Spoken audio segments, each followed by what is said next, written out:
Northern Ireland Alternative Timeline Season 3 Episode 9. It's time to vote.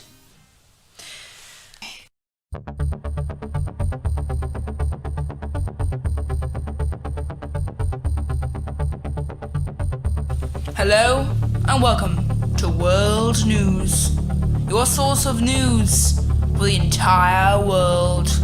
The latest world news available every single day, every single hour. Yes, this is World News. Today we look at a brand new vote in Northern Ireland to redraw the entire country. And the British government decide to call an early vote. Coming up on this episode of World News. Brought to you by our owners. World News, the best news in all the world.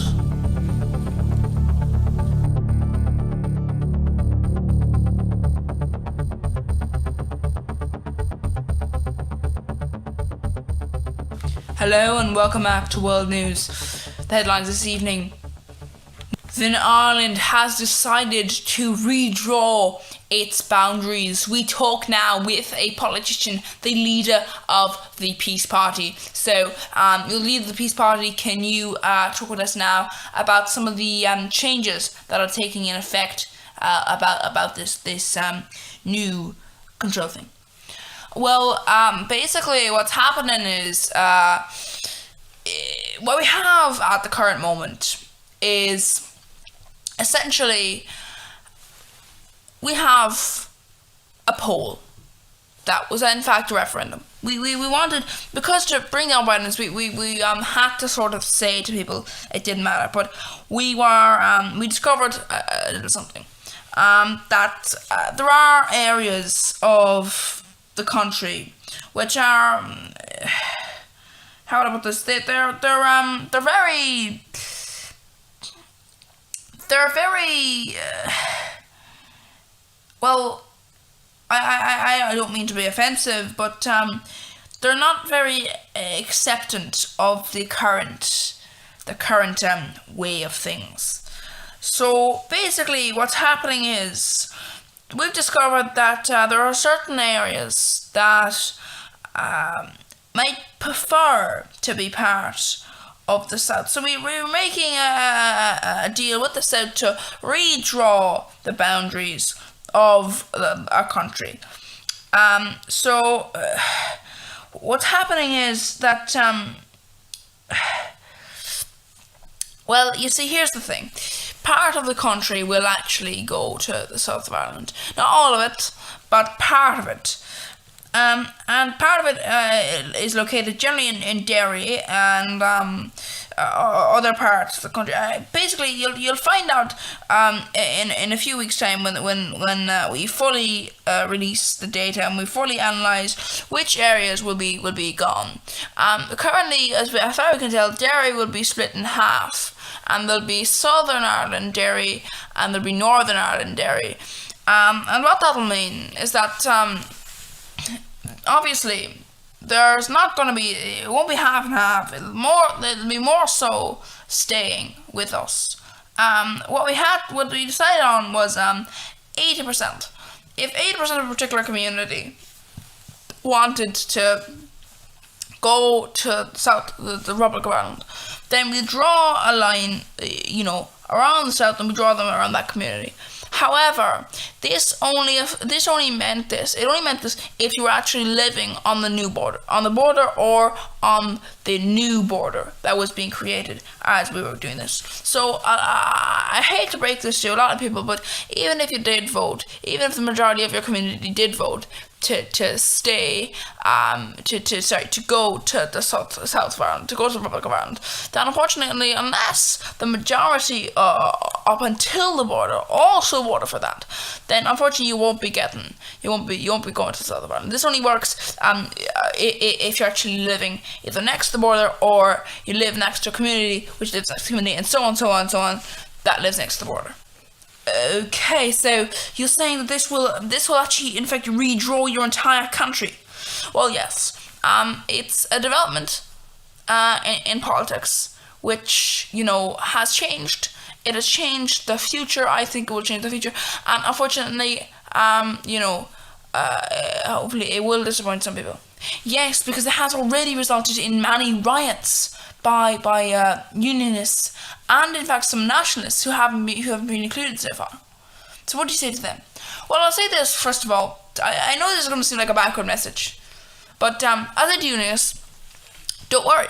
If you live in a community, you need to be almost entirely people who want to join the Republic, or else your community is not going to be put in the Republic. This is not a countrywide thing. This is an area thing. Obviously, you may say, are we making the country smaller?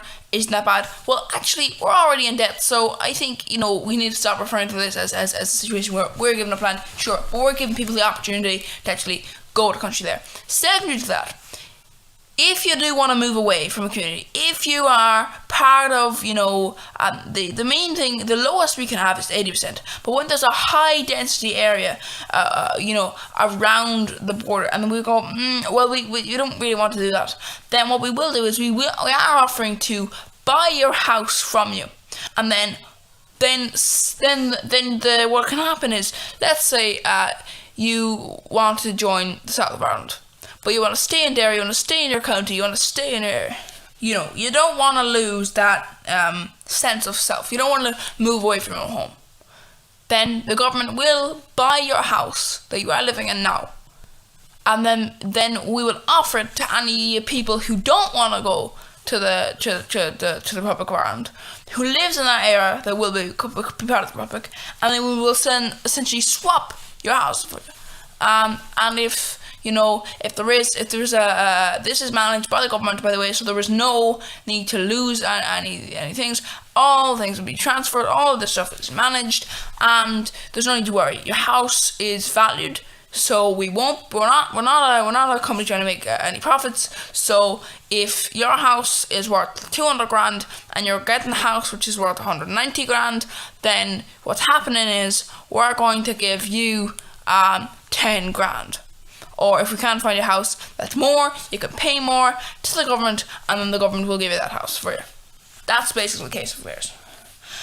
Well, of course, some people would say that this is a problem because currently you actually have an issue, which is the people are complaining now that they're nationalist. Well, that's my point. This is something which, if it doesn't affect your community, if your community is unaffected by this, you can move to a community. Obviously, I will say this to nationalists that are in highly populated unionist areas and that can't move because they don't want to. I apologise. I understand that sometimes, it can be difficult.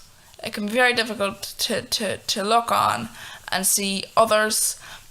Some of you might be experiencing what our ancestors experienced, and in fact, what some of you may be experiencing what exactly you felt, 100 years ago when we were partitioned before, and I understand that, and if you do,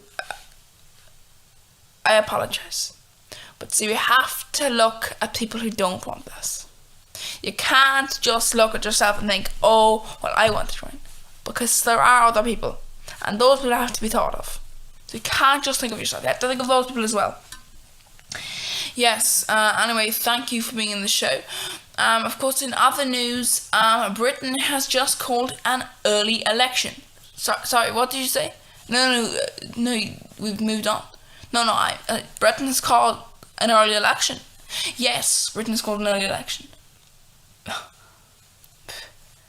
An election? You mean First Minister? Yes, for Westminster, yes. They've decided to call an early election. I didn't you know? No, I did not. I'm gonna have to go now. Yes, we are moving on. My God, sorry for that interruption. Britain's called an election, and in other news, a woman's murderer has been found after extensive research by a group of true crime podcasters. They have located the murderer, and the murderer is now in custody after one of them bashed their head in with a frying pan. Thank you, and we'll see you after the break. Thank you for listening to this Smithco fiction political show. Northern Ireland Alternative Timeline was created by Smithco, with Smithco doing all the stuff involved. If you enjoyed this video, or didn't enjoy it but want to view others, you can visit the YouTube channel. You can look at other episodes, other videos. You can subscribe and other things. You can enjoy content. And, there are other episodes available. There are other content available. And it's available on the Smithco YouTube channel. In fact, some of it is educational, some of it is entertainment, and more. So remember, go ahead, be informed.